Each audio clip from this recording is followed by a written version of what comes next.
Chapter 7. A Mad Tea Party.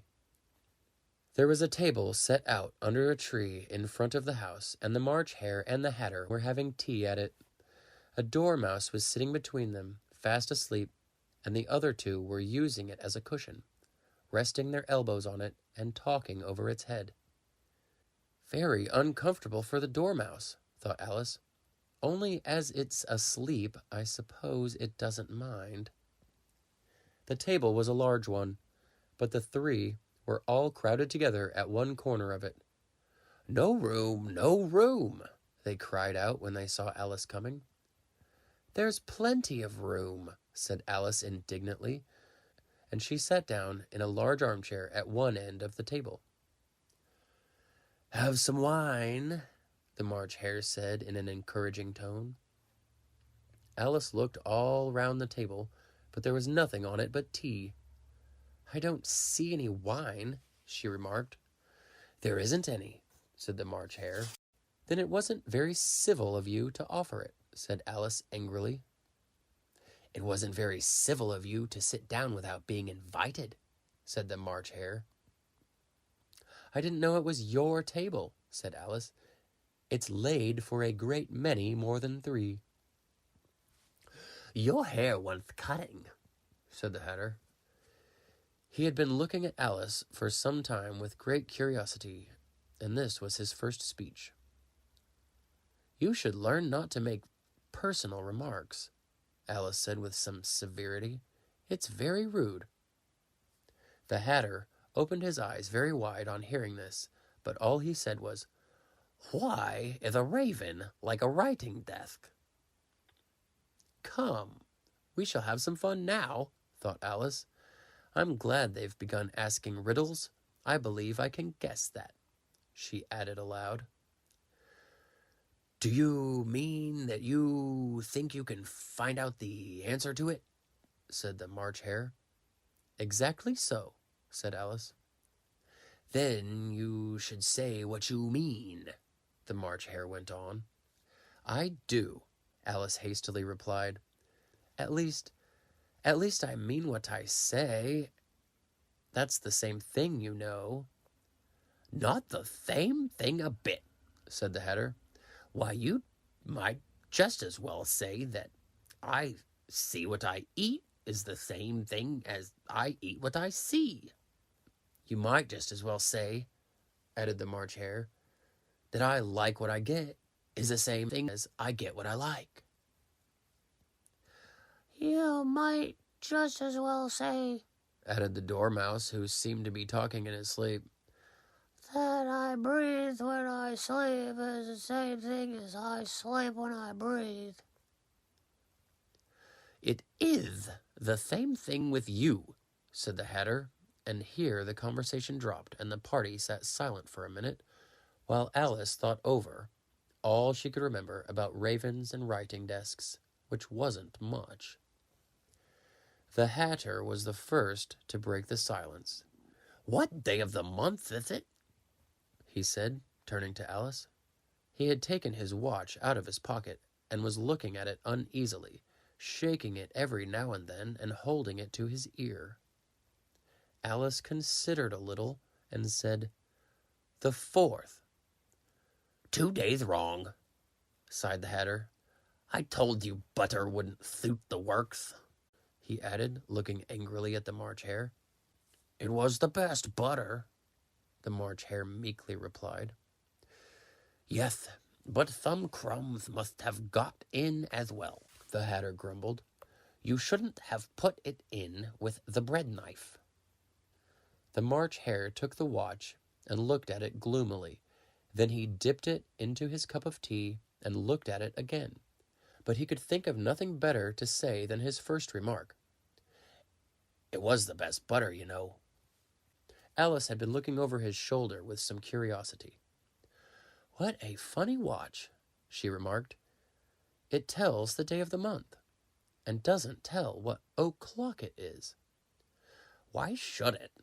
muttered the Hatter. "Does your watch tell you what year it is?" "Of course not," Alice replied very readily. But that's because it stays the same year for such a long time together. Which is just the case with mine, said the Hatter. Alice felt dreadfully puzzled. The Hatter's remark seemed to her to have no sort of meaning in it, and yet it was certainly English. I don't quite understand you, she said as politely as she could. The Dormouse is asleep again, said the Hatter, and he poured a little hot tea onto its nose. The Dormouse shook its head impatiently and said, without opening its eyes, Of course, just what I was going to remark myself. Have you guessed the riddle yet? The Hatter said, turning to Alice again. No, I give it up, Alice replied. What's the answer? I haven't the slightest idea, said the Hatter. Nor I, said the March Hare. Alice sighed wearily. I think you might do something better with the time, she said, than wasting it in asking riddles that have no answers.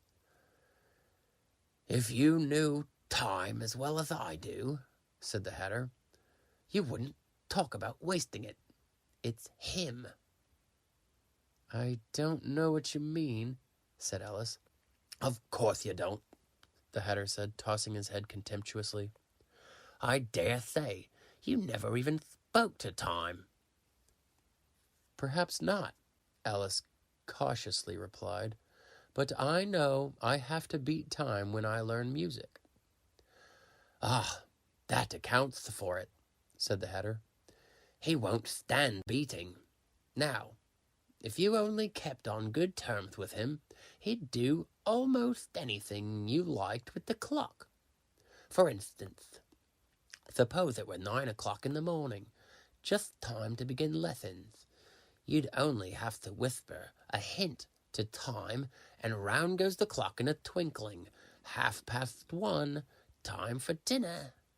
I only wish it was, the March Hare said to itself in a whisper. That would be grand, certainly, said Alice thoughtfully. But then I shouldn't be hungry for it, you know. Not at first, perhaps, said the Hatter, but you could keep it to 1:30 as long as you liked. Is that the way you manage? Alice asked. The Hatter shook his head mournfully. Not I, he replied. We quarreled last March, just before he went mad, you know, pointing with his teaspoon at the March Hare. It was at the great concern given by the Queen of Hearts, and I had to sing, Twinkle, twinkle, little bat, how I wonder what you're at. You know the song, perhaps? I've heard something like it, said Alice. It goes on, you know, the Hatter continued in this way. Up above the world you fly like a tea-tray in the sky. Twinkle, twinkle. Here the Dormouse shook itself and began singing in its sleep. Twinkle, twinkle, twinkle, twinkle. And went on so long that they had to pinch it to make it stop.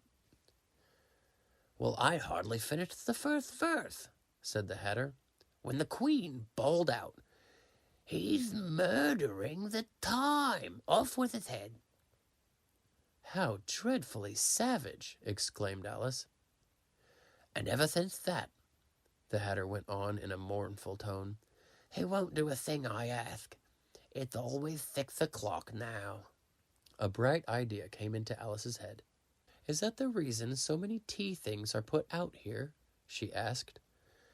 Yes, that's it, said the Hatter with a sigh. It's always tea time, and we've no time to wash the things between whiles. Then you keep moving round, I suppose, said Alice. Exactly, said the Hatter, as the things get used up. But when you come to the beginning again, Alice ventured to ask. Suppose we change the subject, the March Hare interrupted, yawning. I'm getting tired of this. I vote the young lady tells us a story. I'm afraid I don't know one, said Alice, rather alarmed at the proposal. Then the Dormouse shall, they both cried. Wake up, Dormouse. And they pinched it on both sides at once. The Dormouse slowly opened his eyes. I wasn't asleep, he said in a hoarse, feeble voice. I heard every word you fellows were saying. Tell us a story, said the March Hare.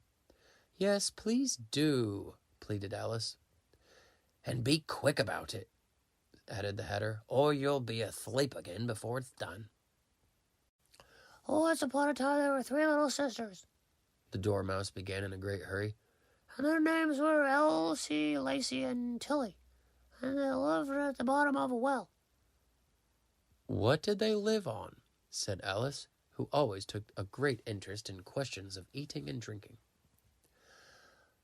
They lived on treacle, said the Dormouse, after thinking a minute or two.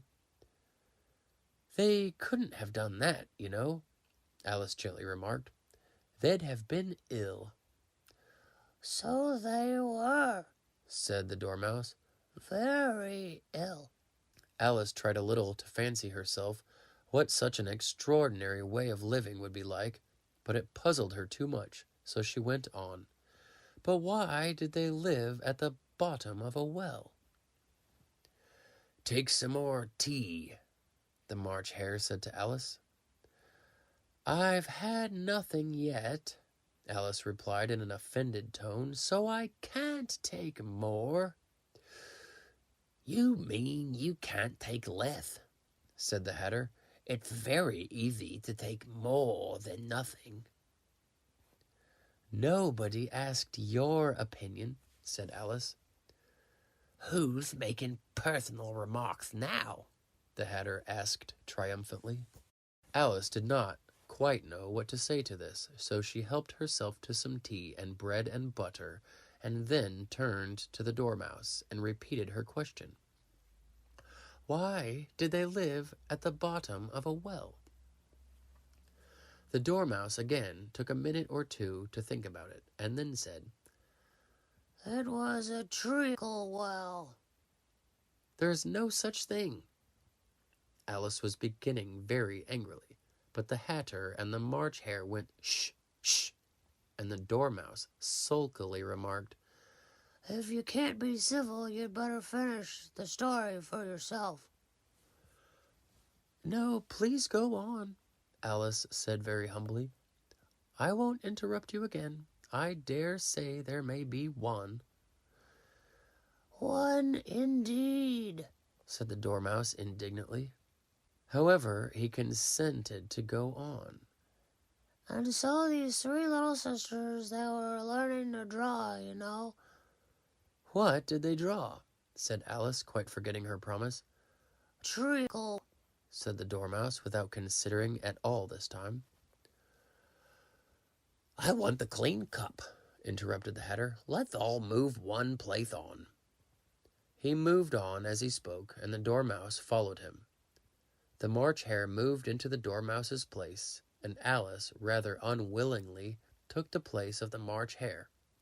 The Hatter was the only one who got any advantage from the change, and Alice was a good deal worse off than before, as the March Hare had just upset the milk jug into his plate.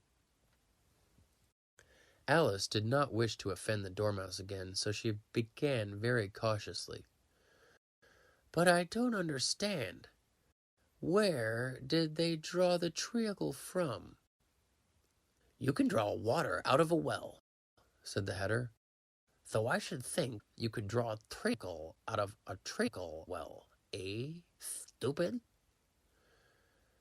But they were in the well, Alice said to the Dormouse, not choosing to notice this last remark. Of course they were, said the Dormouse. Well in. This answer so confused poor Alice that she let the Dormouse go on for some time without interrupting it. They were learning to draw, the Dormouse went on, yawning and rubbing its eyes, for it was getting very sleepy. And they drew all manner of things Everything that begins with an M. Why with an M? Said Alice. Why not? Said the March Hare. Alice was silent. The Dormouse had closed its eyes by this time and was going off into a doze, but on being pinched by the Hatter, it woke up again with a little shriek and went on. That begins with an M, such as mousetraps and the moon and memory and muchness. You know, you say things are much of a muchness. Did you ever see such a thing as a drawing of a muchness? Really, now you ask me, said Alice, very much confused. I don't think. Then you shouldn't talk, said the Hatter. This piece of rudeness was more than Alice could bear, so she got up in great disgust and walked off. The Dormouse fell asleep instantly, and neither of the others took the least notice of her going, though she looked back once or twice, half hoping that they would call after her. The last time she saw them, they were trying to put the Dormouse into the teapot. At any rate, I'll never go there again, said Alice as she picked her way through the wood. It's the stupidest tea party I ever was at in all my life. Just as she said this, she noticed that one of the trees had a door leading right into it. That's very curious, she thought, but everything's curious today. I think I may as well go in at once. And she went in. Once more she found herself in the long hall and close to the little glass table. Now I'll manage better this time, she said to herself, and began by taking the little golden key and unlocking the door that led into the garden. Then she set to work nibbling at the mushroom. She had kept a piece of it in her pocket, till she was about a foot high. Then she walked down the little passage, and then she found herself at last in the beautiful garden, among the bright flower beds and the cool fountains. Chapter 8. The Queen's Croquet Ground. A large rose tree stood near the entrance of the garden. The roses growing on it were white, but there were 3 gardeners at it, busily painting them red. Alice thought this a very curious thing, and she went nearer to watch them, and just as she came up to them, she heard one of them say, "Look out now, Five, don't go splashing paint over me like that." "I couldn't help it," said Five in a sulky tone. "Seven jogged my elbow." On which Seven looked up and said, "That's right, Five. Always lay the blame on others." "You'd better not talk," said Five. "I heard the Queen say only yesterday you deserve to be beheaded." "What for?" said the one who had spoken first. "That's none of your business, too," said Seven. "Yes, it is his business," said Five, "and I'll tell him it was for bringing the cook tulip roots instead of onions."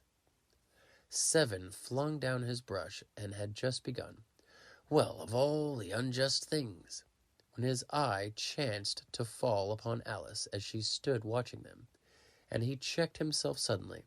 The others looked round also, and all of them bowed low. "Would you tell me, please," said Alice a little timidly, "why are you painting those roses?" Five and Seven said nothing, but looked at Two. Two began in a low voice, "Why, the fact is, you see, miss, this here ought to have been a red rose tree, and we put a white one in by mistake, and if the Queen was to find it out, we should all have our heads cut off, you know. So you see, miss, we're doing our best afore she comes to—" At this moment, Five, who had been anxiously looking across the garden, called out, "The Queen! The Queen!" And the 3 gardeners instantly threw themselves flat upon their faces. There was a sound of many footsteps, and Alice looked round, eager to see the Queen. First came 10 soldiers carrying clubs. These were all shaped like the 3 gardeners, oblong and flat, with their hands and feet at the corners. Next, the 10 courtiers. These were ornamented all over with diamonds, and walked 2 and 2, as the soldiers did. After these came the royal children. There were 10 of them, and the little dears came jumping merrily along, hand in hand, in couples. They were all ornamented with hearts. Next came the guests, mostly kings and queens, and among them Alice recognized the White Rabbit. It was talking in a hurried, nervous manner, smiling at everything that was said, and went by without noticing her. Then followed the Knave of Hearts, carrying the king's crown on a crimson velvet cushion. And last of all this grand procession came the King and the Queen of Hearts. Alice was rather doubtful whether she ought not to lie down on her face like the 3 gardeners, but she could not remember ever having heard of such a rule at processions. And besides, what would be the use of a procession, she thought, if people had all to lie down on their faces so that they couldn't see it? So she stood where she was and waited. When the procession came opposite to Alice, they all stopped and looked at her, and the Queen said severely, "Who is this?" She said it to the Knave of Hearts, who only bowed and smiled in reply. "Idiot," said the Queen, tossing her head impatiently, and turning to Alice, she went on, "What's your name, child?" "My name is Alice, so please your Majesty," said Alice very politely, but she added to herself, "Why, they're only a pack of cards. After all, I needn't be afraid of them." "And who are these?" said the Queen, pointing to the 3 gardeners who were lying round the rose tree. For you see, as they were lying on their faces, and the pattern on their backs was the same as the rest of the pack, she could not tell whether they were gardeners, or soldiers, or courtiers, or 3 of her own children. "How should I know?" said Alice, surprised at her own courage. "It's no business of mine." The Queen turned crimson with fury, and, after glaring at her for a moment like a wild beast, began screaming, "Off with her head! Off!" "Nonsense," said Alice very loudly and decidedly, and the Queen was silent. The King laid his hand upon her arm and timidly said, "Consider, my dear, she is only a child." The Queen turned angrily away from him and said to the Knave, "Turn them over." The Knave did so, very carefully, with one foot. "Get up!" said the Queen in a shrill voice, and the 3 gardeners instantly jumped up and began bowing to the King, the Queen, the royal children, and everybody else. "Leave off that!" screamed the Queen. "You make me giddy." And then, turning to the rose tree, she went on, "What have you been doing here?" "May it please your Majesty," said 2 in a very humble tone, going down on one knee as he spoke, "we were trying—" "I see," said the Queen, who had meanwhile been examining the roses. "Off with their heads!" And the procession moved on, 3 of the soldiers remaining behind to execute the unfortunate gardeners, who ran to Alice for protection. "You shan't be beheaded," said Alice, and she put them into a large flower pot that stood near. The 3 soldiers wandered about for a minute or 2, looking for them, and then quietly marched off after the others. "Are their heads off?" shouted the Queen. "Their heads are gone, if it please your Majesty," the soldiers shouted in reply. "That's right," shouted the Queen. "Can you play croquet?"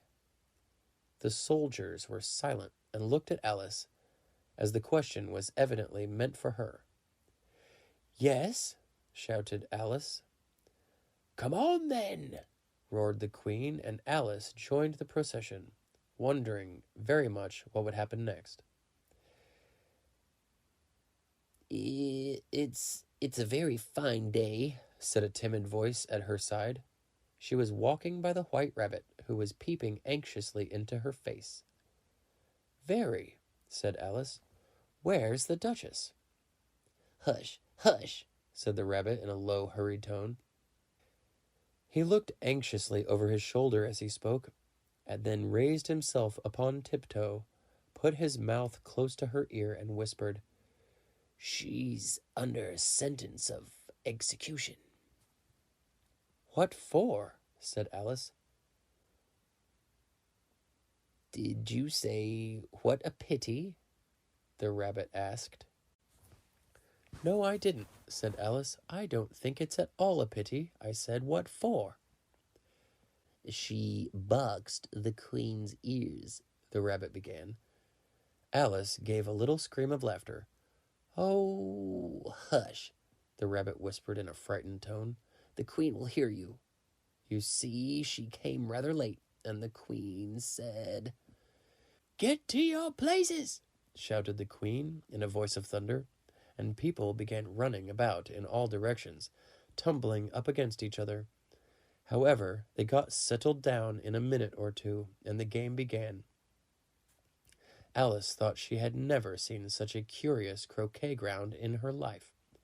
It was all ridges and furrows. The croquet balls were live hedgehogs, and the mallets live flamingos, and the soldiers had to double themselves up and stand on their hands and feet to make the arches. The chief difficulty Alice found at first was in managing her flamingo. She succeeded in getting its body tucked away comfortably enough under her arm, with its legs hanging down, but generally, just as she had got its neck nicely straightened out and was going to give the hedgehog a blow with its head, it would twist itself round and look up into her face with such a puzzled expression that she could not help bursting out laughing. And when she had got its head down and was going to begin again, it was very provoking to find that the hedgehog had unrolled itself and was in the act of crawling away. Besides all this, there was generally a ridge or a furrow in the way wherever she wanted to send the hedgehog to, and as the doubled-up soldiers were always getting up and walking off to other parts of the ground, Alice soon came to the conclusion that it was a very difficult game indeed. The players all played at once, without waiting for turns, quarreling all the while and fighting for the hedgehogs. And in a very short time, the Queen was in a furious passion and went stamping about and shouting, "Off with his head," or "Off with her head," about once in a minute. Alice began to feel very uneasy. To be sure, she had not as yet had any dispute with the Queen, but she knew that it might happen any minute. And then, thought she, what would become of me? They're dreadfully fond of beheading people here. The great wonder is that there's anyone left alive. She was looking about for some way of escape and wondering whether she could get away without being seen when she noticed a curious appearance in the air. It puzzled her very much at first, but after watching it a minute or two, she made it out to be a grin, and she said to herself, "It's the Cheshire Cat. Now I shall have somebody to talk to." "How are you getting on?" said the cat, as soon as there was mouth enough for it to speak with. Alice waited till the eyes appeared, and then nodded. "It's no use speaking to it," she thought, "till its ears have come, or at least one of them." The cat seemed to think that there was enough of it now in sight, and no more of it appeared.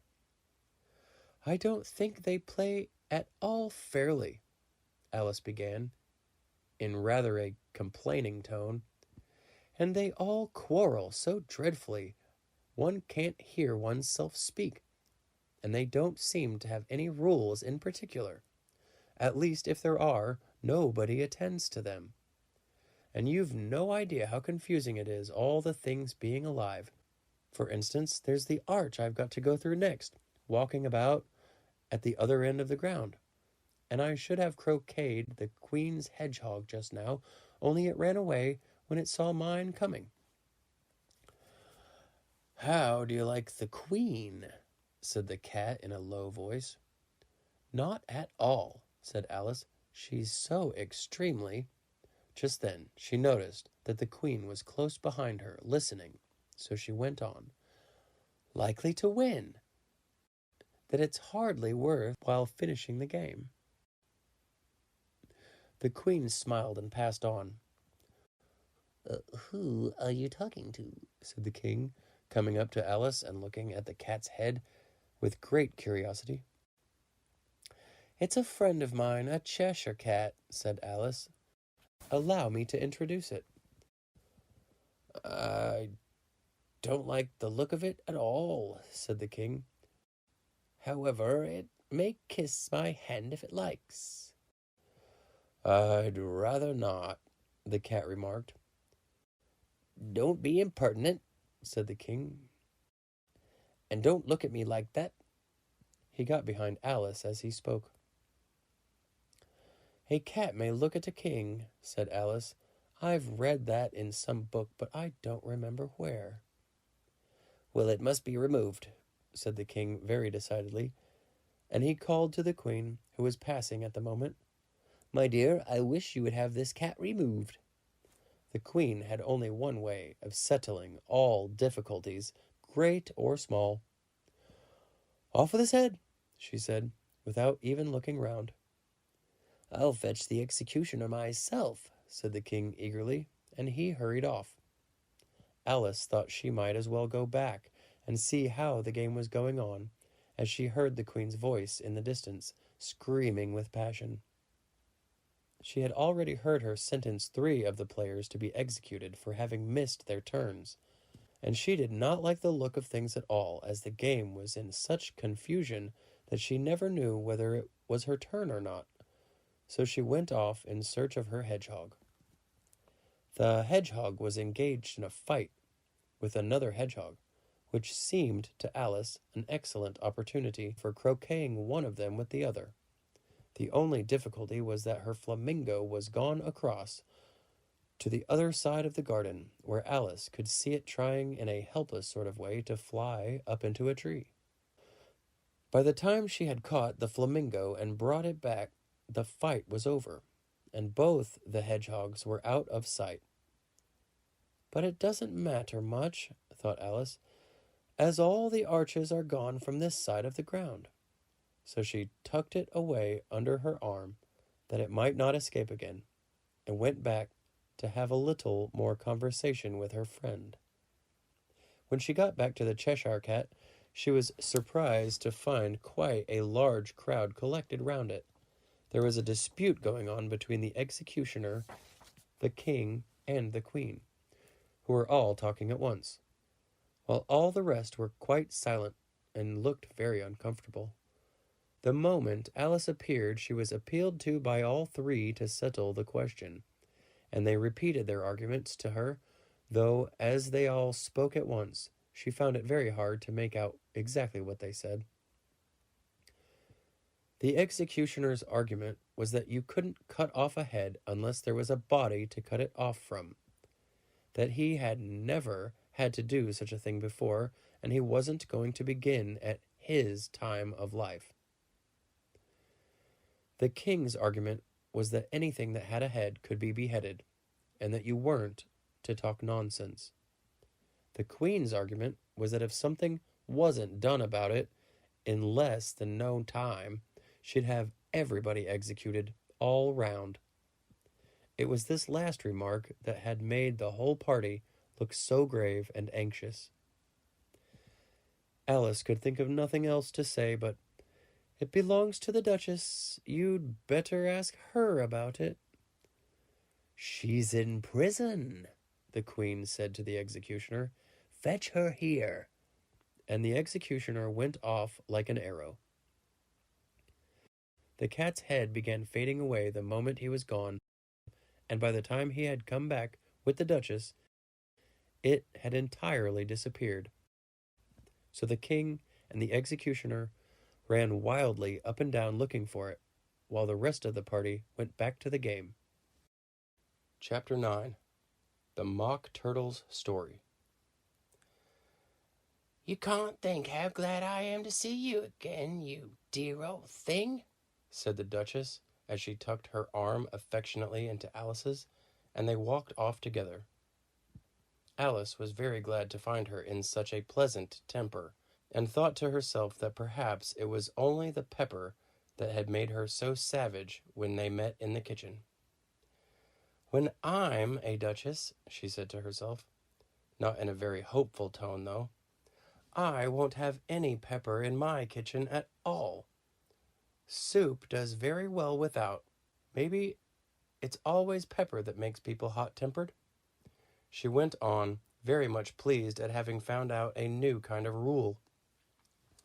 "And vinegar that makes them sour, and chamomile that makes them bitter, and barley, sugar, and such things that make children sweet-tempered. I only wish people knew that. Then they wouldn't be so stingy about it, you know." She had quite forgotten the Duchess by this time, and was a little startled when she heard her voice close to her ear. "You're thinking about something, my dear, and that makes you forget to talk. I can't tell you just now what the moral of that is, but I shall remember it in a bit." "Perhaps it hasn't one," Alice ventured to remark. "Tut, tut, child," said the Duchess. "Everything's got a moral, if only you can find it." And she squeezed herself up closer to Alice's side as she spoke. Alice did not much like her keeping so close to her. First, because the Duchess was very ugly, and secondly, because she was exactly the right height to rest her chin on Alice's shoulder. And it was an uncomfortably sharp chin. However, she did not like to be rude, so she bore it as well as she could. "The game's going on rather better now," she said, by way of keeping up the conversation a little. "'Tis so," said the Duchess, "and the moral of that is, oh, 'tis love that makes the world go round." "Somebody said," Alice whispered, "that it's done by everybody minding their own business." "Ah, well, it means much the same thing," said the Duchess, digging her sharp little chin into Alice's shoulder as she added, "and the moral of that is, take care of the sense, and the sounds will take care of themselves." "How fond she is of finding morals in things," Alice thought to herself. "I dare say you're wondering why I don't put my arm round your waist," said the Duchess after a pause. "The reason is that I'm doubtful about the temper of your flamingo. Shall I try the experiment?" "He might bite," Alice cautiously replied, not feeling at all anxious to have the experiment tried. "Very true," said the Duchess. "Flamingos and mustard both bite. And the moral of that is, birds of a feather flock together." "Only mustard isn't a bird," Alice remarked. "Right, as usual," said the Duchess. "What a clear way you have of putting things." "It's a mineral, I think," said Alice. "Of course it is," said the Duchess, who seemed ready to agree to everything that Alice said. "There's a large mustard mine near here, and the moral of that is, the more there is of mine, the less there is of yours." "Oh, I know," exclaimed Alice, who had not attended to this last remark. "It's a vegetable. It doesn't look like one, but it is." "I quite agree with you," said the Duchess. "And the moral of that is, be what you would seem to be, or, if you'd like it put more simply, never imagine yourself not to be otherwise than what it might appear to others that what you were or might have been was not otherwise than what you had been would have appeared to them to be otherwise."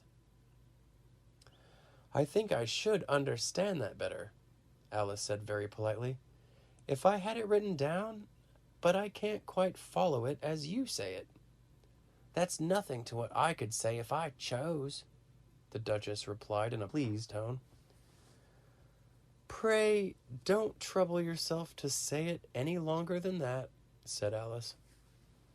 "Oh, don't talk about trouble," said the Duchess.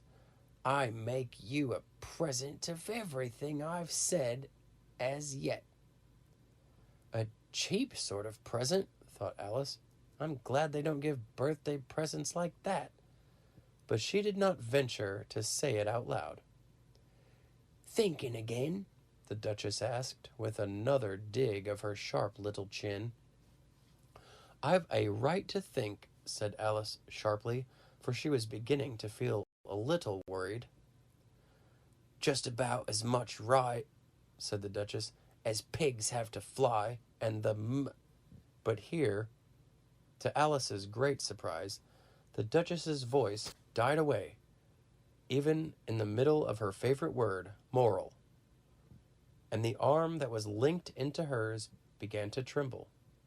Alice looked up, and there stood the Queen in front of them, with her arms folded, frowning like a thunderstorm. "A fine day, Your Majesty," the Duchess began in a low, weak voice. "Now I give you fair warning," shouted the Queen, stamping on the ground as she spoke. "Either you or your head must be off, and that in about half no time. Take your choice." The Duchess took her choice and was gone in a moment. "Let's go on with the game," the Queen said to Alice, and Alice was too much frightened to say a word, but slowly followed her back to the croquet ground. The other guests had taken advantage of the Queen's absence and were resting in the shade. However, the moment they saw her, they hurried back to the game, the Queen merely remarking that a moment's delay would cost them their lives. All the time they were playing, the Queen never left off quarreling with the other players and shouting, "Off with his head!" or "Off with her head!" Those whom she sentenced were taken into custody by the soldiers, who, of course, had to leave off being arches to do this, so that by the end of half an hour or so, there were no arches left, and all the players except the King, the Queen, and Alice were in custody, and under sentence of execution. Then the Queen left off, quite out of breath, and said to Alice, "Have you seen the mock turtle yet?" "No," said Alice. "I don't even know what a mock turtle is." "It's the thing mock turtle soup is made from," said the Queen. "I never saw one or heard of one," said Alice. "Come on, then," said the Queen, "and he shall tell you his story." As they walked off together, Alice heard the King say in a low voice to the company generally, "You are all pardoned." "Come, that's a good thing," she said to herself, for she had felt quite unhappy at the number of executions the Queen had ordered. They were very soon upon a griffin, lying fast asleep in the sun. If you don't know what a griffin is, look at the picture. "Up, lazy thing," said the Queen, "and take this young lady to see the mock turtle, and to hear his history. I must go back and see after some executions I have ordered." And she walked off, leaving Alice alone with the griffin. Alice did not quite like the look of the creature, but on the whole she thought it would be quite as safe to stay with it as to go after that savage Queen, so she waited. The griffin sat up and rubbed his eyes. Then, It watched the queen till she was out of sight. Then it chuckled. "What fun!" said the griffin, half to itself, half to Alice. "What is the fun?" said Alice. "Why, she," said the griffin. "It's all her fancy, that. They never execute nobody, you know. Come on." "Everybody says 'come on' here," thought Alice, as she went slowly after it. "I never was so ordered about before in all my life, never." They had not gone far before they saw the Mock Turtle in the distance, sitting sad and lonely on a little ledge of rock, and as they came nearer, Alice could hear him sighing as if his heart would break. She pitied him deeply. "What is his sorrow?" she asked the griffin. And the griffin answered, very nearly in the same words as before. "It's all his fancy, that. He hasn't got no sorrow, you know. Come on." So they went up to the Mock Turtle, who looked at them with large eyes full of tears, but said nothing. "This here young lady," said the griffin, "she wants for to know your history, she do." "I'll tell it her," said the Mock Turtle in a deep, hollow tone. "Sit down, both of you, and don't speak a word till I've finished." So they sat down, and nobody spoke for some minutes. Alice thought to herself, "I don't see how he can ever finish if he doesn't begin." But she waited patiently. "Once," said the Mock Turtle at last with a deep sigh, "I was a real turtle." These words were followed by a very long silence, broken only by an occasional exclamation of "Hachoo!" from the griffin, and the constant heavy sobbing of the Mock Turtle. Alice was very nearly getting up and saying, "Thank you, sir, for your interesting story," but she could not help thinking there must be more to come, so she sat still and said nothing. "When we were little," the Mock Turtle went on at last, more calmly, though still sobbing a little now and then, "we went to school in the sea.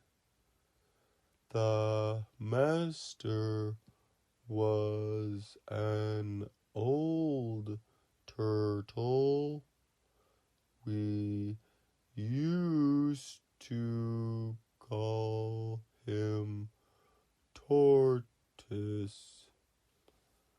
"Why did you call him Tortoise if he wasn't one?" Alice asked. "We called him Tortoise because he taught us," said the Mock Turtle angrily. "Really, you are very dull." "You ought to be ashamed of yourself for asking such a simple question," added the griffin. And then they both sat silent and looked at poor Alice, who felt ready to sink into the earth. At last the griffin said to the Mock Turtle, "Drive on, old fellow. Don't be all day about it." And he went on in these words. "Yes, we went to school in the sea, though you mayn't believe it." "I never said I didn't," interrupted Alice. "You did," said the Mock Turtle. "Hold your tongue," added the griffin, before Alice could speak again. The Mock Turtle went on. "We had the best of educations. In fact, we went to school every day. I've been to day school too, said Alice. You needn't be so proud as all that. With extras? Asked the Mock Turtle a little anxiously. Yes, said Alice. We learned French and music. And washing? Said the Mock Turtle. Certainly not, said Alice indignantly. Ah, then yours wasn't a really good school, said the Mock Turtle in a tone of great relief. Now, at ours, they had at the end of the bill French music and washing extra. You couldn't have wanted it much, said Alice, living at the bottom of the sea. I couldn't afford to learn it, said the Mock Turtle with a sigh. I only took the regular course. What was that? Inquired Alice.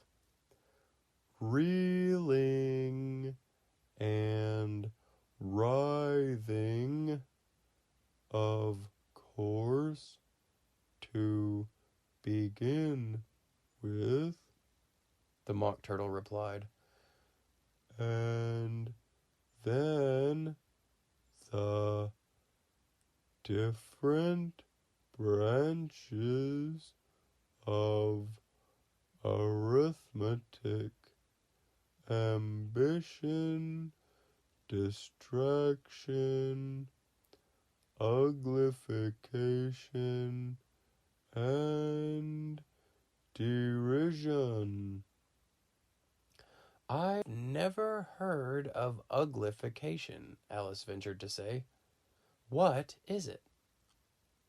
The Griffin lifted up both its paws in surprise. Never heard of uglifying? It exclaimed.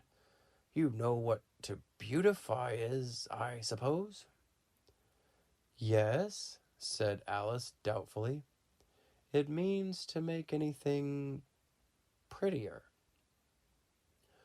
Well then, the Griffin went on, if you don't know what to uglify is, you are a simpleton.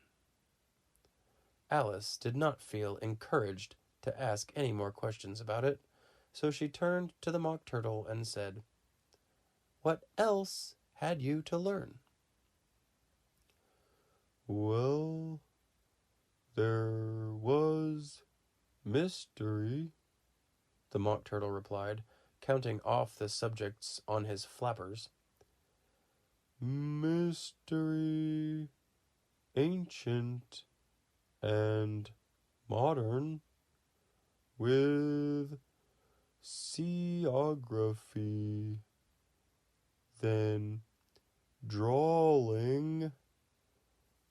The drawing master was an old conger eel that used to come once a week. He taught us drawing, stretching, and fainting in coils. What was that like? said Alice. Well, I can't show it to you myself, the Mock Turtle said. I'm too stiff, and the Griffin never learned it.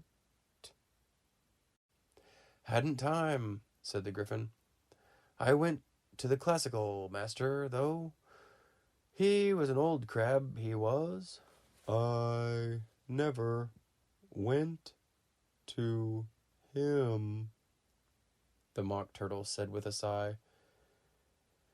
He taught laughing and grief, they used to say. So he did, said the Griffin, sighing in his turn, and both creatures hid their faces in their paws.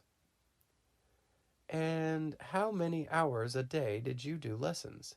Said Alice, in a hurry to change the subject.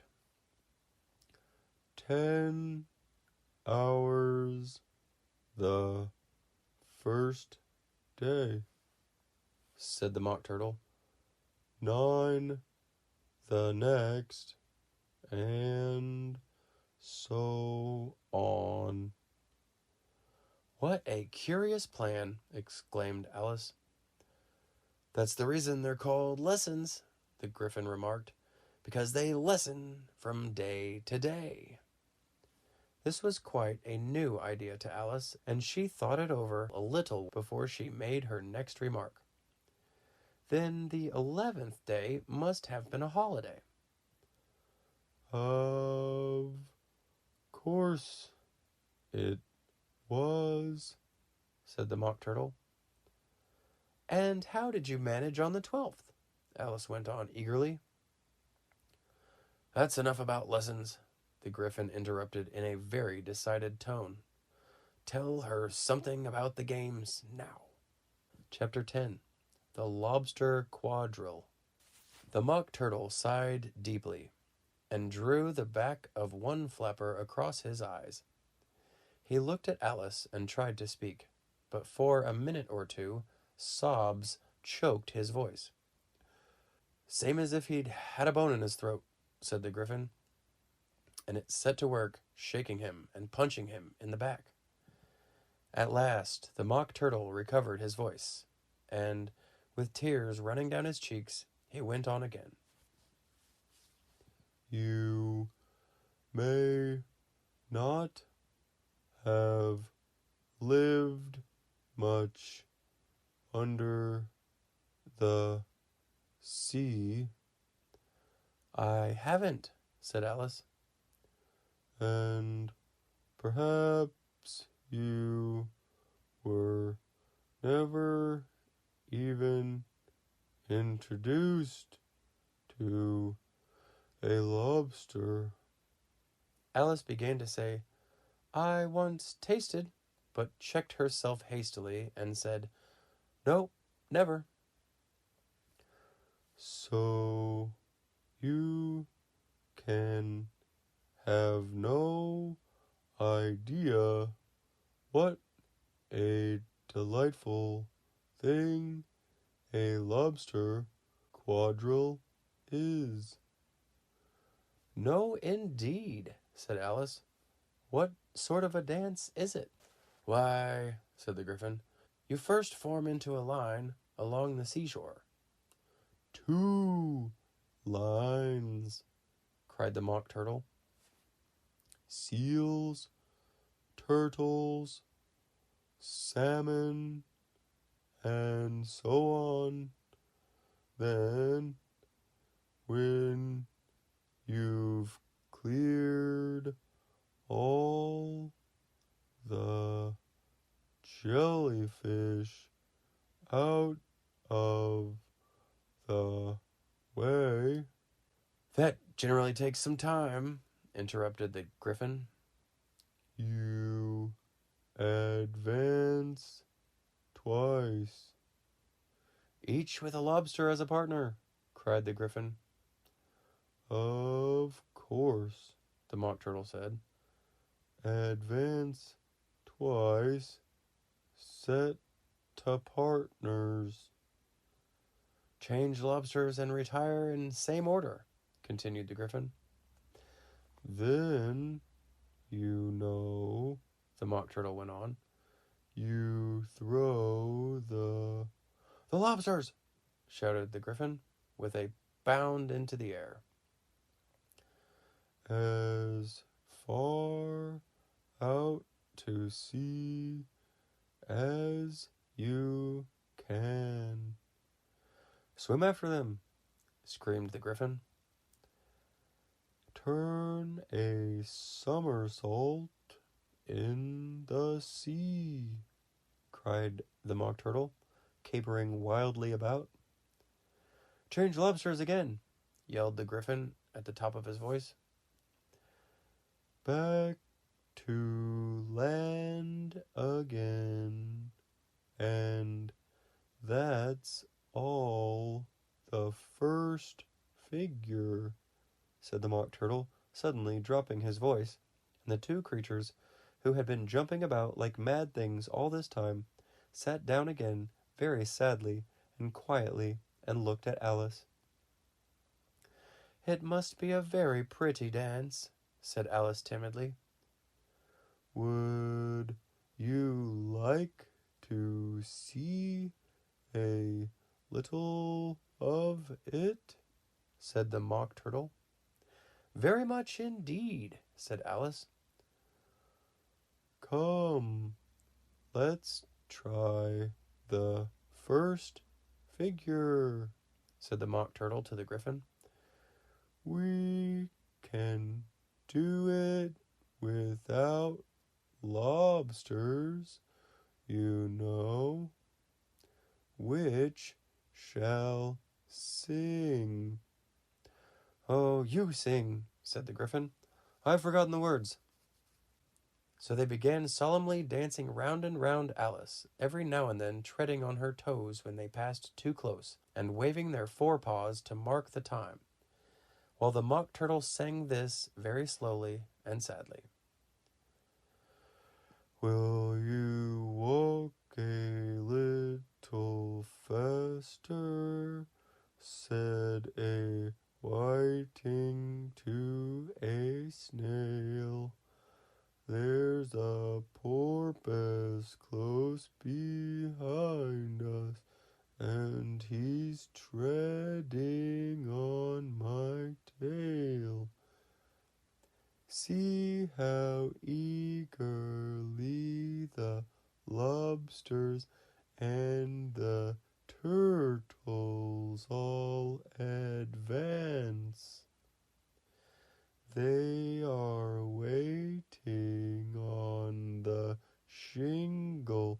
Will you come and join the dance? Will you, won't you, will you, won't you, will you join the dance? Will you, won't you, will you, won't you join the dance? You can really have no notion how delightful it will be when they take us up and throw us with the lobsters out to sea. But the snail replied, too far, and gave a look askance. Said he thanked the whiting kindly, but he would not join the dance. What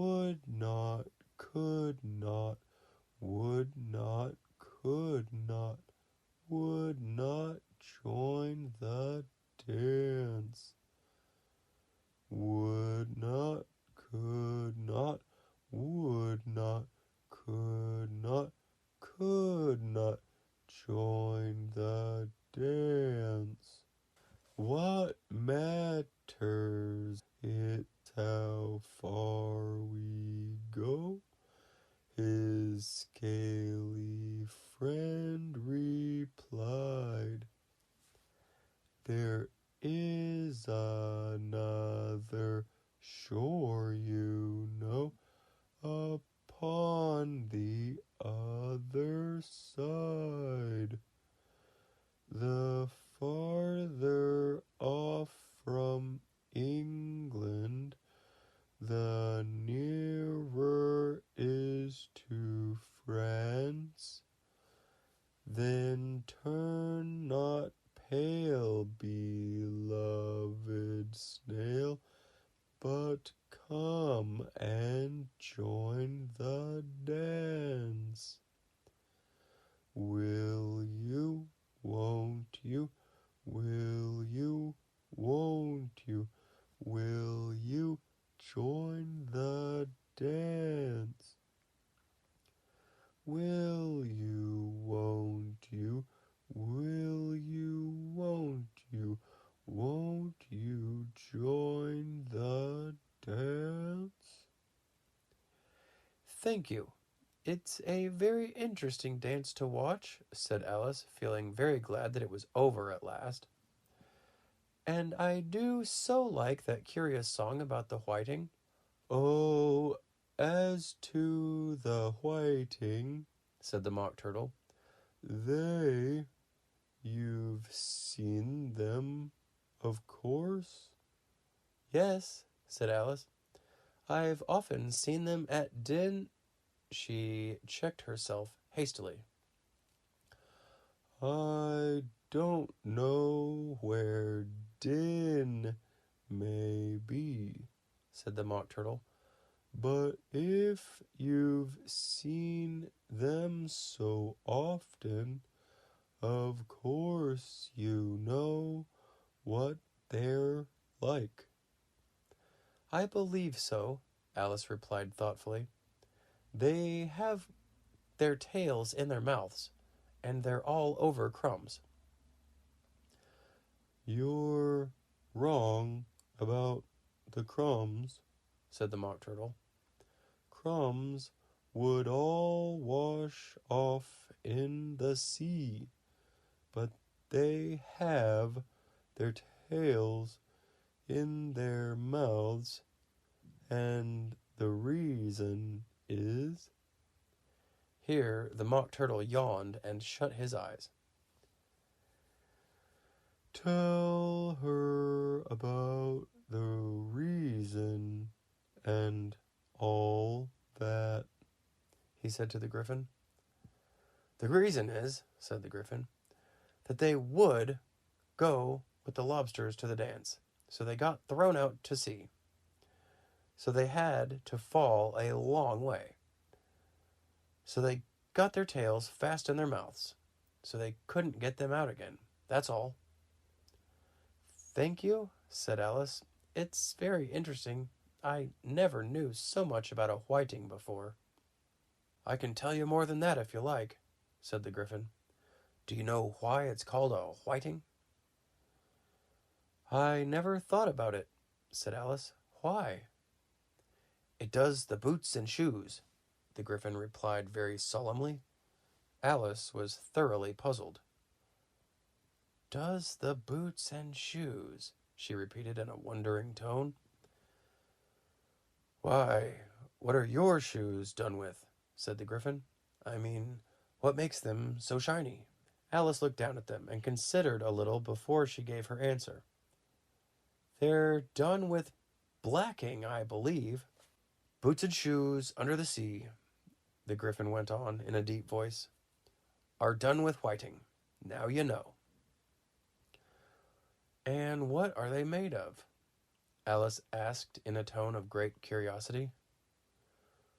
Soles and eels, of course, the Griffin replied rather impatiently. Any shrimp could have told you that. If I'd been the whiting, said Alice, whose thoughts were still running on the song, I'd have said to the porpoise, keep back, please, We don't want you with us." They were obliged to have him with them, the Mock Turtle said. no wise fish would go anywhere without a porpoise. "Wouldn't it really?" said Alice in a tone of great surprise. Of course not, said the Mock Turtle. Why, if a fish came to me and told me he was going a journey, I should say, with what purpose? "Don't you mean purpose?" said Alice. I mean what I say, the Mock Turtle replied in an offended tone, and the Gryphon added, "Come, let's hear some of your adventures." "I could tell you my adventures, beginning from this morning," said Alice a little timidly, "but it's no use going back to yesterday, because I was a different person then." Explain all that, said the Mock Turtle. No, the adventures first," said the Gryphon in an impatient tone. "Explanations take such a dreadful time." So Alice began telling them her adventures from the time when she first saw the White Rabbit. She was a little nervous about it just at first. The two creatures got so close to her, one on each side, and opened their eyes and mouths so very wide, but she gained courage as she went on. Her listeners were perfectly quiet till she got to the part about her repeating, "You are old Father William," to the caterpillar, and the words all coming different. And then the Mock Turtle drew a long breath and said, "That's very curious." "It's all about as curious as it can be," said the Gryphon. It all came different, the Mock Turtle repeated thoughtfully. I should like to hear her try and repeat something now. Tell her to begin. He looked at the Gryphon as if he thought it had some kind of authority over Alice. "Stand up and repeat. 'Tis the voice of the sluggard," said the Gryphon. "How the creatures order one about and make one repeat lessons," thought Alice. "I might just as well be at school at once." However, she got up and began to repeat it, but her head was so full of the lobster quadrille that she hardly knew what she was saying, and the words came very queer indeed. "'Tis the voice of the lobster, I heard him declare, you have baked me too brown, I must sugar my hair. As a duck with its eyelids, so he with his nose trims his belt and his buttons and turns out his toes. When the sands are all dry, he is gay as a lark, and will talk in contemptuous tones of the shark. But when the tide rises and sharks are around, his voice has a timid and tremulous sound." "That's different from what I used to say when I was a child," said the Gryphon. Well, I never heard it before, said the Mock Turtle. but it sounds uncommon nonsense. Alice said nothing. She had sat down again, with her face in her hands, wondering if anything would ever happen in a natural way again. I should like to have it explained, said the Mock Turtle. "She can't explain it," said the Gryphon hastily. "Go on with the next verse." But about his toes, the Mock Turtle persisted. how could he turn them out with his nose, you know. It's the first position in dancing, Alice said. But she was dreadfully puzzled by the whole thing and longed to change the subject. Go on with the next verse, the Gryphon repeated impatiently. It begins, I passed by his garden. Alice did not dare to disobey, though she felt sure it would all come wrong, and she went on in a trembling voice. I passed by his garden and marked with one eye how the owl and the panther were sharing the pie. The panther took pie crust and gravy and meat, while the owl had the dish as its share of the treat. When the pie was all finished, the owl, as a boon, was kindly permitted to pocket the spoon, while the panther received knife and fork with a growl and concluded the banquet by, What is the use of repeating all that stuff? the Mock Turtle interrupted. If you don't explain it as you go on. It's by far the most confusing thing I ever heard. Yes, I think you'd better leave off, said the Gryphon, and Alice was only too glad to do so. Shall we try another figure of the lobster quadrille? The Gryphon went on. Or would you like the Mock Turtle to sing you a song? Oh, a song, please, if the Mock Turtle would be so kind, Alice replied so eagerly that the Gryphon said in a rather offended tone, No accounting for tastes. Sing her turtle soup, will you, old fellow?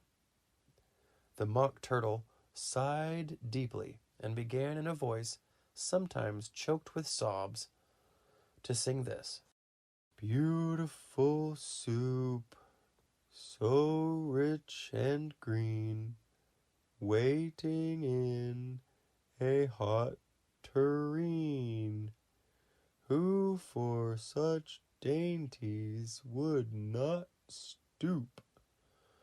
Soup of the evening, beautiful soup.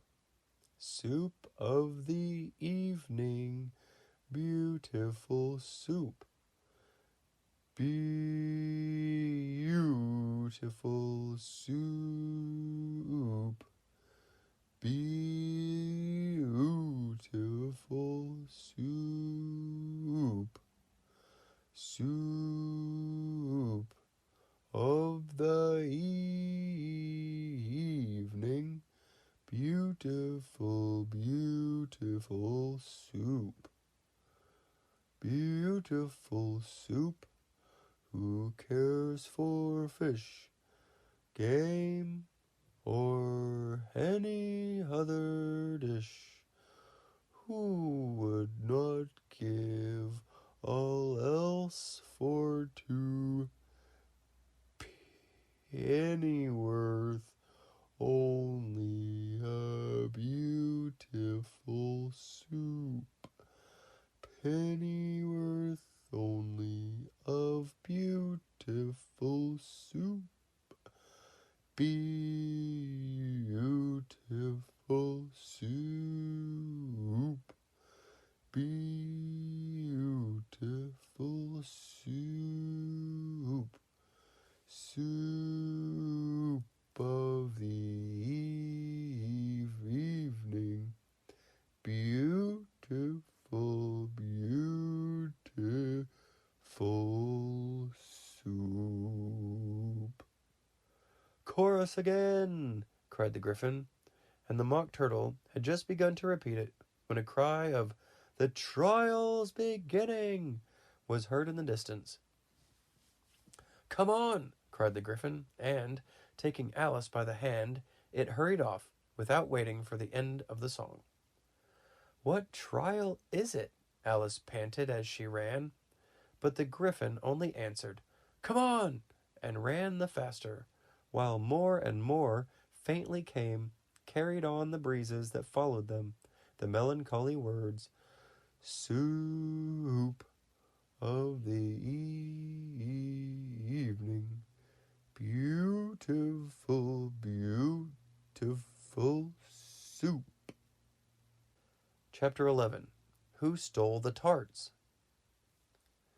The King and Queen of Hearts were seated on their throne when they arrived, with a great crowd assembled about them, all sorts of little birds and beasts, as well as the whole pack of cards. The knave was standing before them in chains, with a soldier on each side to guard him, and near the king was the white rabbit, with a trumpet in one hand and a scroll of parchment in the other. In the very middle of the court was a table, with a large dish of tarts upon it. They looked so good that it made Alice quite hungry to look at them.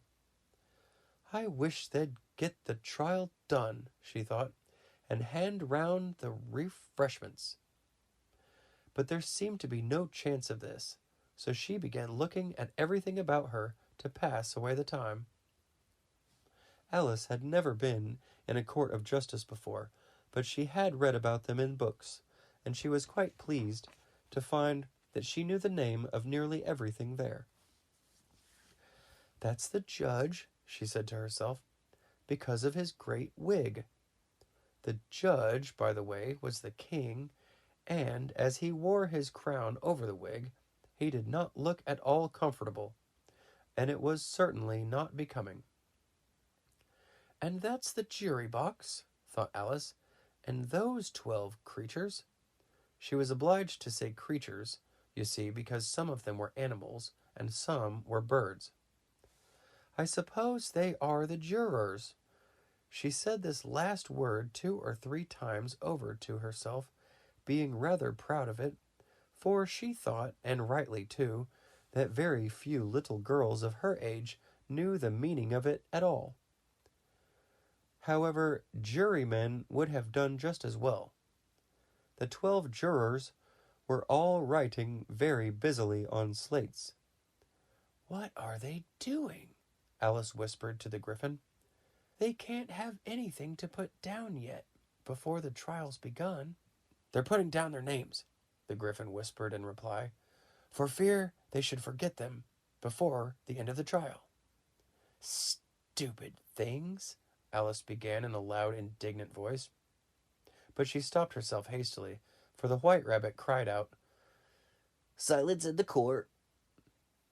And the king put on his spectacles and looked anxiously round to make out who was talking.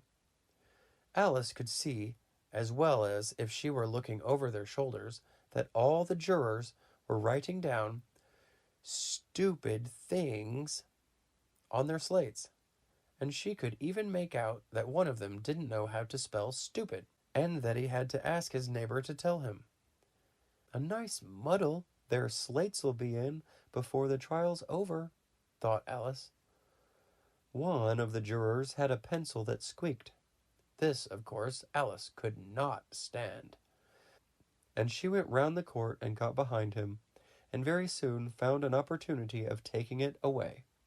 She did it so quickly that the poor little juror, it was Bill the Lizard, could not make out at all what had become of it.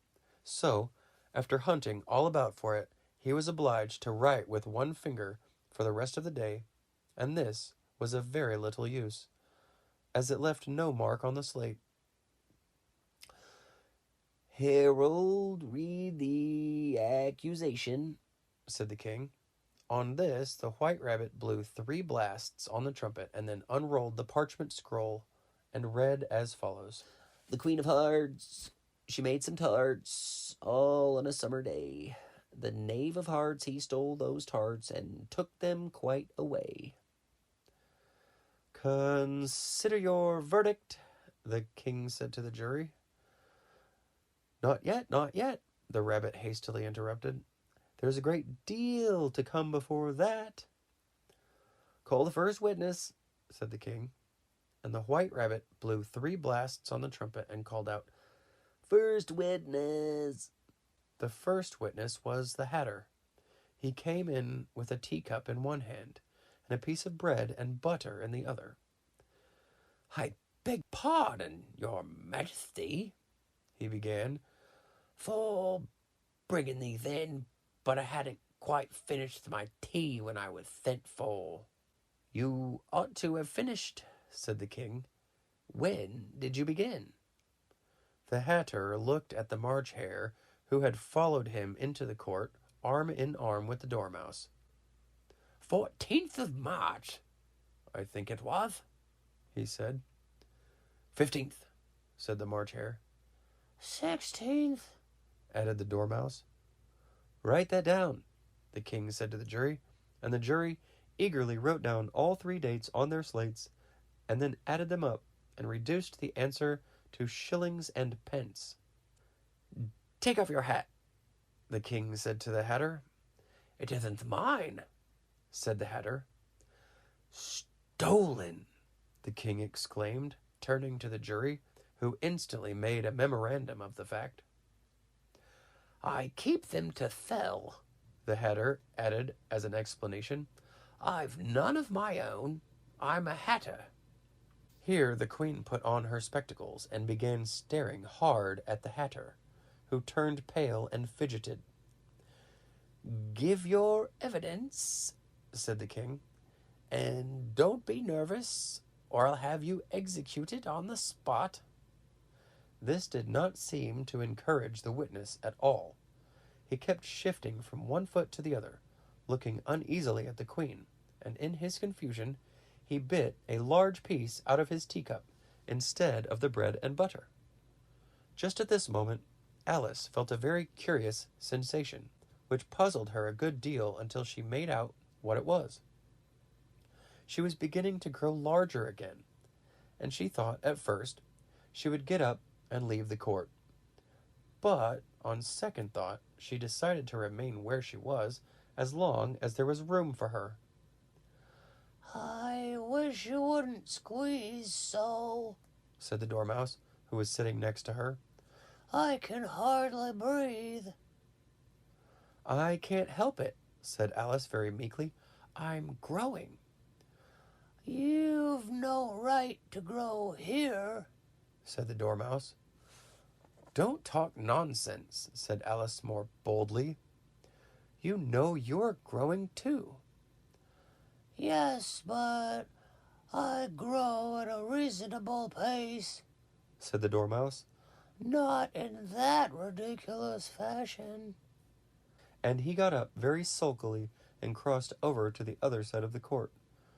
All this time the Queen had never left off staring at the Hatter. And, just as the Dormouse crossed the court, she said to one of the officers of the court, "Bring me the list of the singers in the last concert." On which the wretched Hatter trembled so that he shook both his shoes off. "Give your evidence," the king repeated angrily, "or I'll have you executed, whether you're nervous or not." "I'm a poor man, your majesty," the Hatter began in a trembling voice.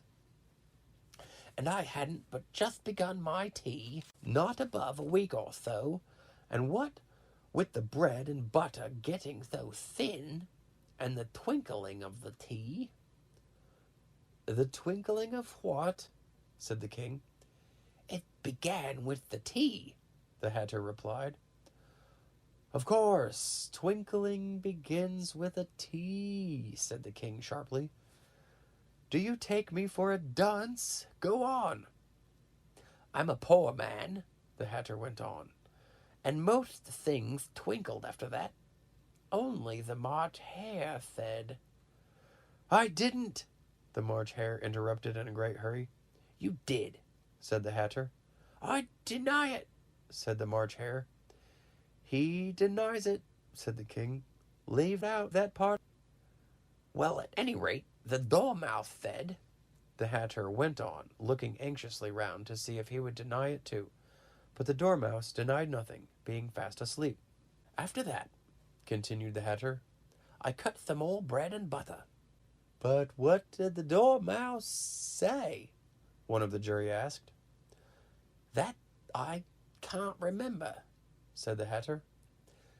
"You must remember," remarked the king, "or I'll have you executed."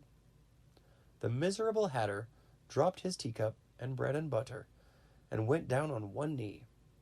"I'm a poor man, your majesty," he began. "You're a very poor speaker," said the king. Here one of the guinea pigs cheered, and was immediately suppressed by the officers of the court. As that it is rather a hard word, I will just explain to you how it was done. They had a large canvas bag, which tied up at the mouth with strings. Into this they slipped the guinea pig head first, and then sat upon it.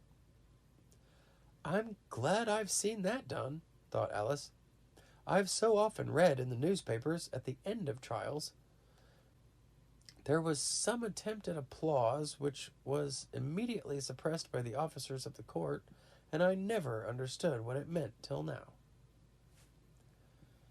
"If that's all you know about it, you may stand down," continued the king. "I can go no lower," said the Hatter. "I'm on the floor as it is." "Then you may sit down," the king replied. Here the other guinea pig cheered, and was suppressed. "Come, that finishes the guinea pigs," thought Alice. "Now we shall get on better." "I'd rather finish my tea," said the Hatter, with an anxious look at the queen, who was reading the list of singers. "You may go," said the king, and the Hatter hurriedly left the court without even waiting to put his shoes on. "And just take his head off outside," the queen added to one of the officers, but the Hatter was out of sight before the officer could get to the door. "Call the next witness," said the king. The next witness was the Duchess's cook. She carried the pepper box in her hand, and Alice guessed who it was, even before she got into the court, by the way the people near the door began sneezing all at once. "Give your evidence," said the king. "Shan't," said the cook. The king looked anxiously at the White Rabbit, who said in a low voice, "Your Majesty must cross-examine this witness." "Well, if I must, I must," the king said with a melancholy air, and after folding his arms and frowning at the cook till his eyes were nearly out of sight, he said in a deep voice, "What are tarts made of?" "Pepper, mostly," said the cook. Treacle, said a sleepy voice behind her. "Collar that Dormouse," the queen shrieked out. "Behead that Dormouse. Turn that Dormouse out of court. Suppress him, pinch him off with his whiskers."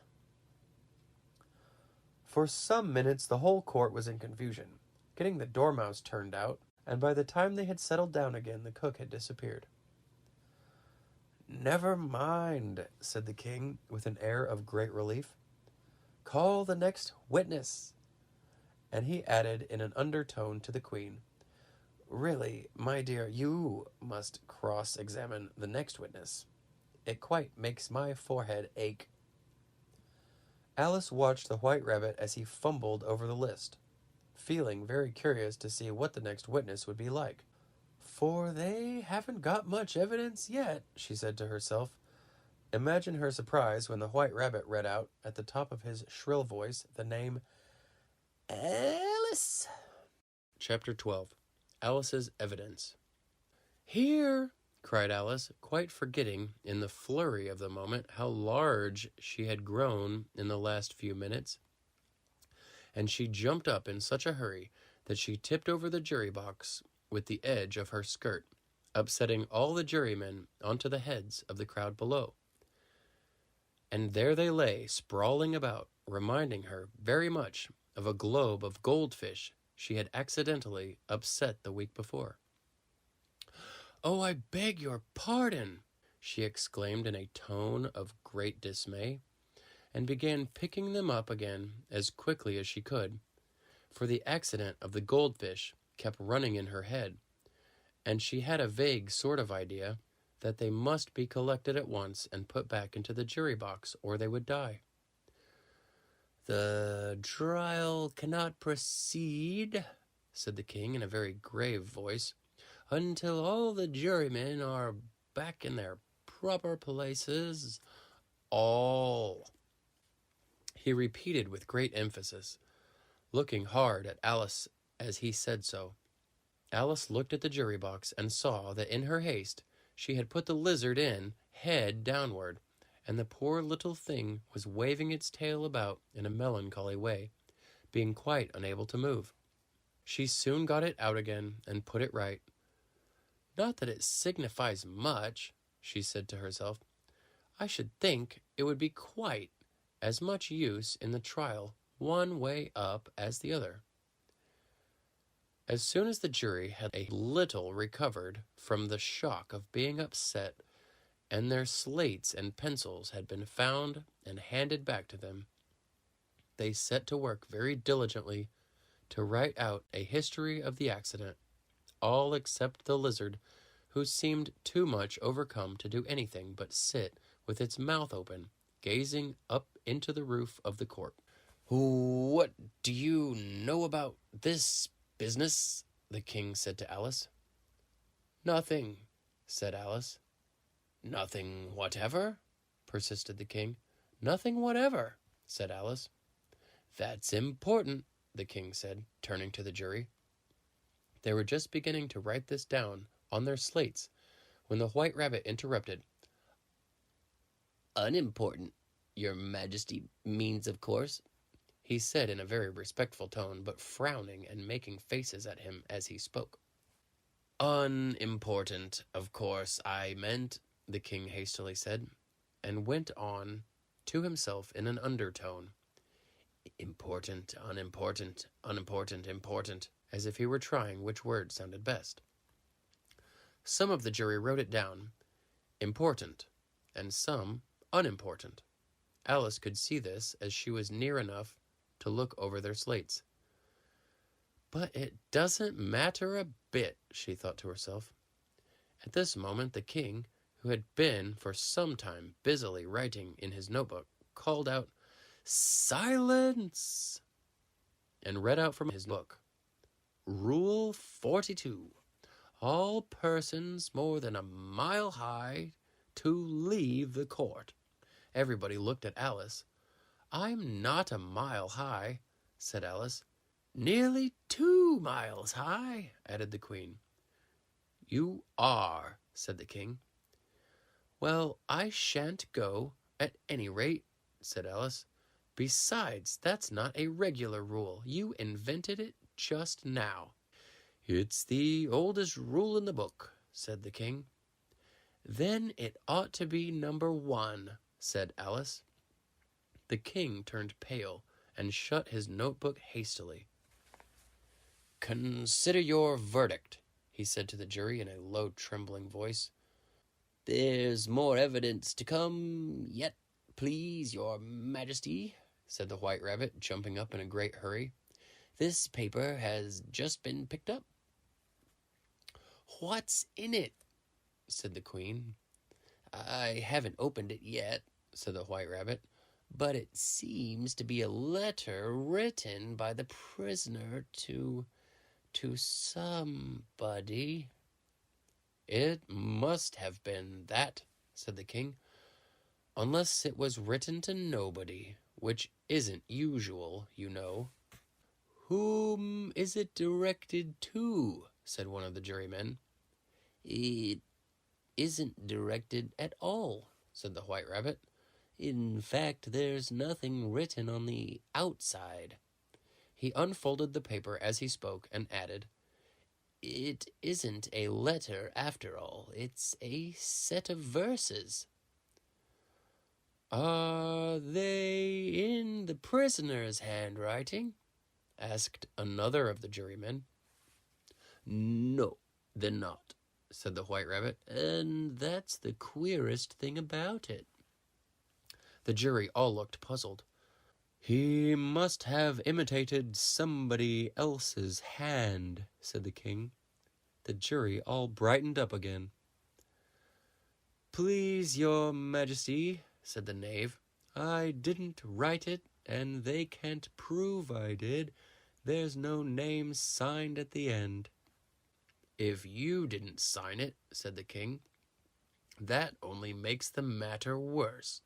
You must have meant some mischief, or else you'd have signed your name like an honest man. There was a general clapping of hands at this. It was the first really clever thing the king had said that day. That proves his guilt, said the queen. It proves nothing of the sort, said Alice. Why, you don't even know what they're about. Read them, said the king. The White Rabbit put on his spectacles. Where shall I begin, please, your majesty? He asked. Begin at the beginning, the king said gravely, and go on till you come to the end. Then stop. These were the verses the White Rabbit read. They told me you had been to her and mentioned me to him. She gave me a good character, but said I could not swim. He sent them word I had not gone. We know it to be true. If she should push the matter on, what would become of you? I gave her one, they gave him two, you gave us three or more. They all returned from him to you, though they were mine before. If I or she should chance to be involved in this affair, he trusts to you to set them free exactly as we were.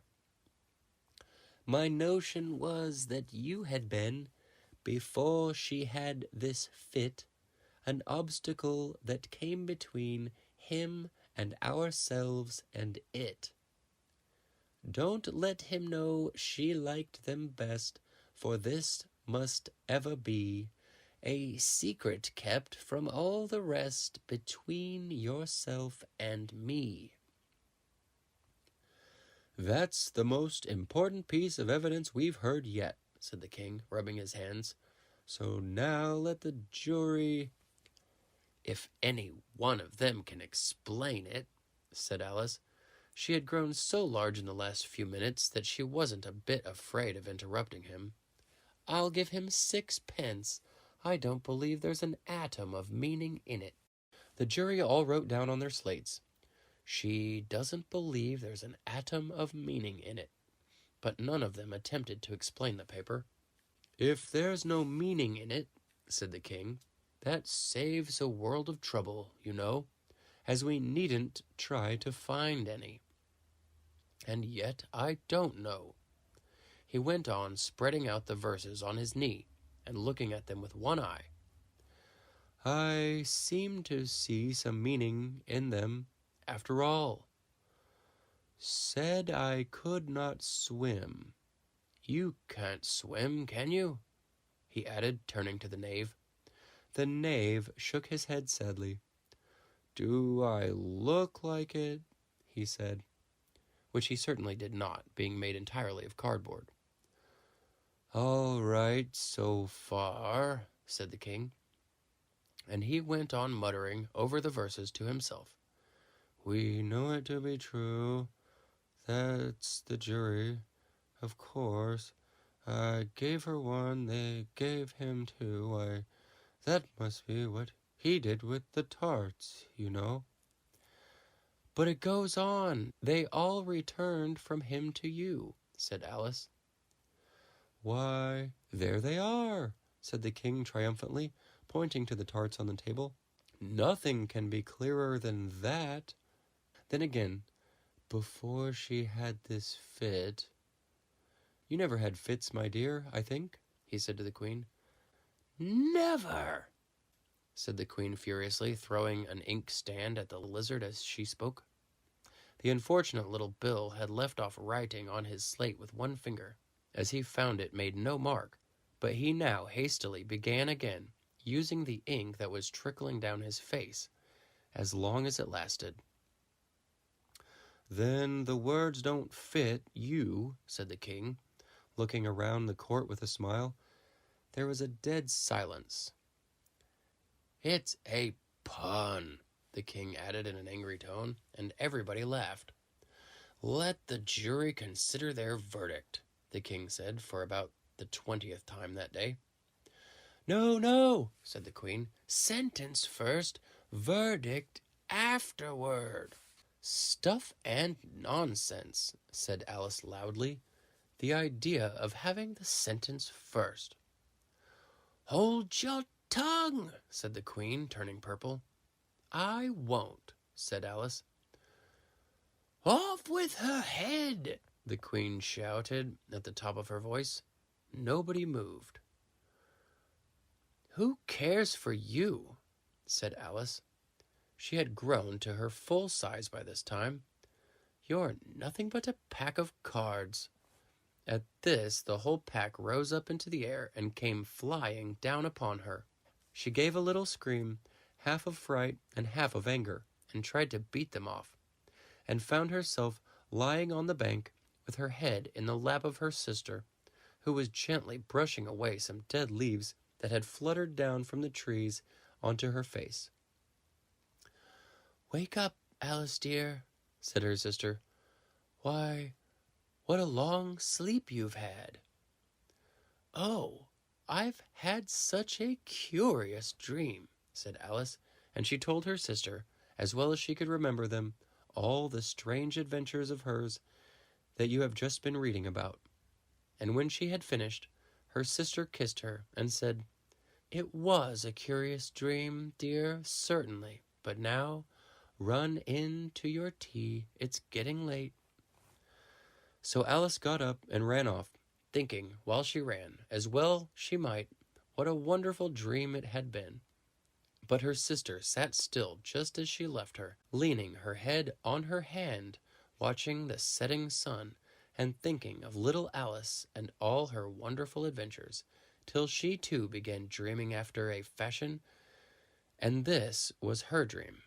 First, she dreamed of little Alice herself. Once again, the tiny hands were clasped upon her knee, and the bright, eager eyes were looking up into hers.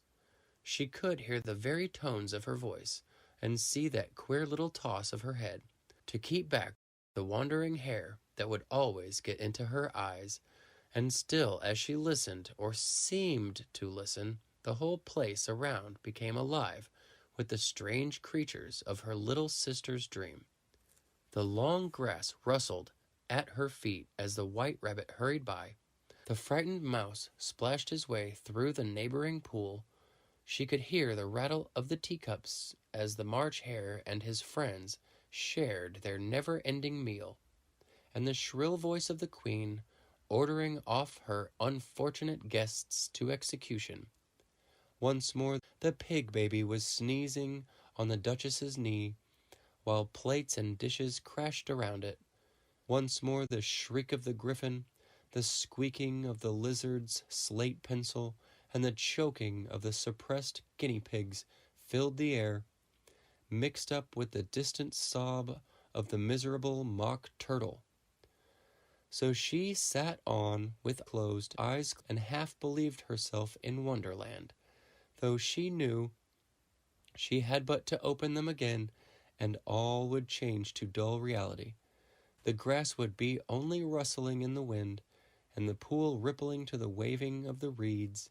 The rattling teacups would change to tinkling sheep bells, and the Queen's shrill cries to the voice of the shepherd boy, and the sneeze of the baby, the shriek of the griffin, and all the other queer noises would change, she knew, to the confused clamor of the busy farmyard, while the lowing of the cattle in the distance would take the place of the mock turtle's heavy sobs.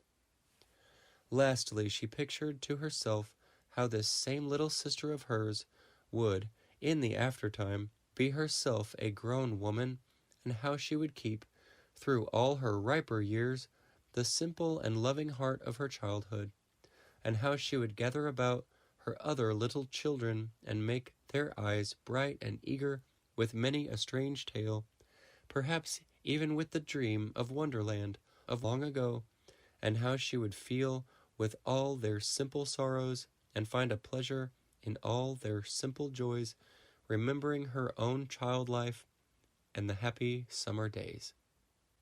The end.